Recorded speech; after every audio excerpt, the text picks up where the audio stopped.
అందరూ పట్టుకోండి, బుక్లు వచ్చినాయి అందరికీ.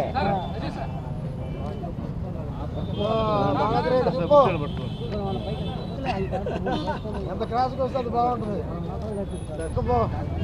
క్రాస్గా ఉంటుంది.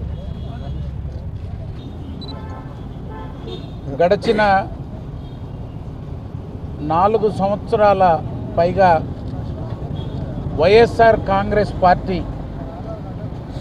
అధికారంలోకి వచ్చిన నాటి నుంచి ఈ రాష్ట్రంలో బలహీన వర్గాలపై జరుగుతున్నటువంటి దాడులు, కేసులు, హత్యలు, భూ ఆక్రమణలు, అరాచకాలపై తెలుగుదేశం పార్టీ 4.5 సంవత్సర కాలం పదే తెలియజేసిన ఈ ప్రభుత్వంలో ఎటువంటి చలనం లేదు.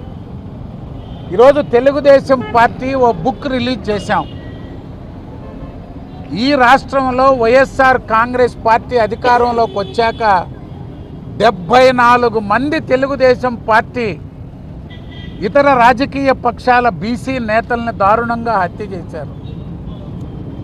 5,000 మందికి పైగా దాడులు, ఆస్తుల విధ్వంసం.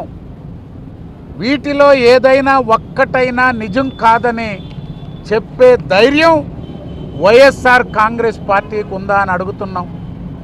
ఈరోజు సామాజిక యాత్రలు అని చెప్పి ప్రజల్ని, బలహీన వర్గాలను మభ్యపెడుతున్నటువంటి వైఎస్ఆర్ కాంగ్రెస్ పార్టీ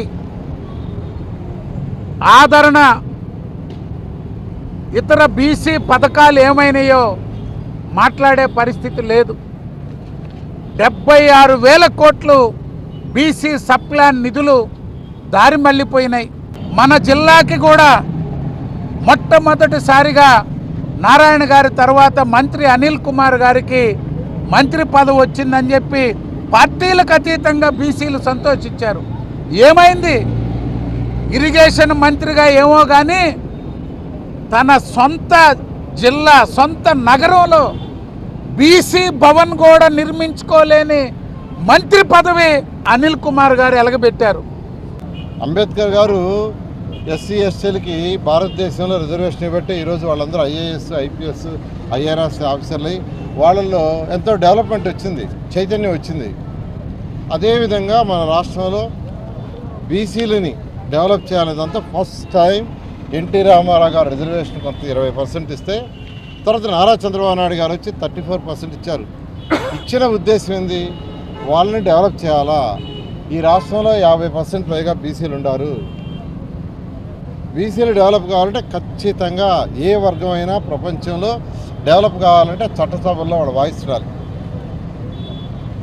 వాళ్ళ మెజారిటీ ఉంటే వాళ్ళకి కావాల్సినవి సాధించుకుంటారు, వాళ్ళ వర్గాలు డెవలప్ అవుతారు. ఆ ఉద్దేశంతో ఇస్తే ఈ ప్రభుత్వం జగన్మోహన్ రెడ్డి మళ్ళా దాన్ని 24% తీసుకొచ్చాడు. అది బీసీలకు చేసింది ఆయన. నేను బీసీలు చేస్తున్నా అంటున్నాడు. ఆయన చేసిన నిజస్వరూపం అది. నిజంగా బీసీలు డెవలప్ కావాలంటే లోకల్ బాడీస్లో ఖచ్చితంగా మెజారిటీ వాళ్ళు ఉండాలి. కానీ తెలుగుదేశం చేసిన దాన్ని ఆయన నిర్విరామం చేసి ఈరోజు ఎంత అన్యాయం చేశాడు.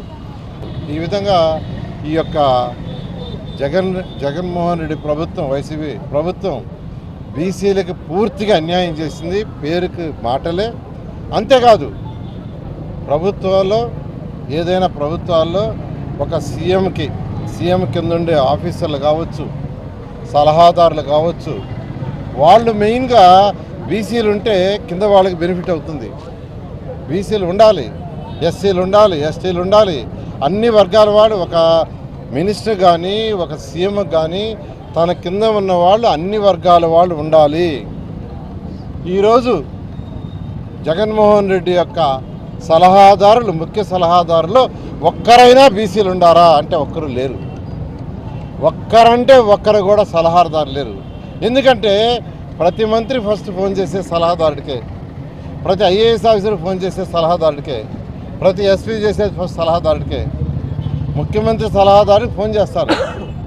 ఆయన తన అభిప్రాయాన్ని దాన్ని ముఖ్యమంత్రికి తెలుపుతారు. ముఖ్యమంత్రి గారు డెసిషన్ తీసుకుంటుంటారు. అందులో ఒక్కరు కూడా బీసీలు లేరు. ఏ న్యాయం చేస్తాడైనా? ఈ ముఖ్యమంత్రి బీసీలకు ఏ న్యాయం చేస్తాడు చెప్పనండి.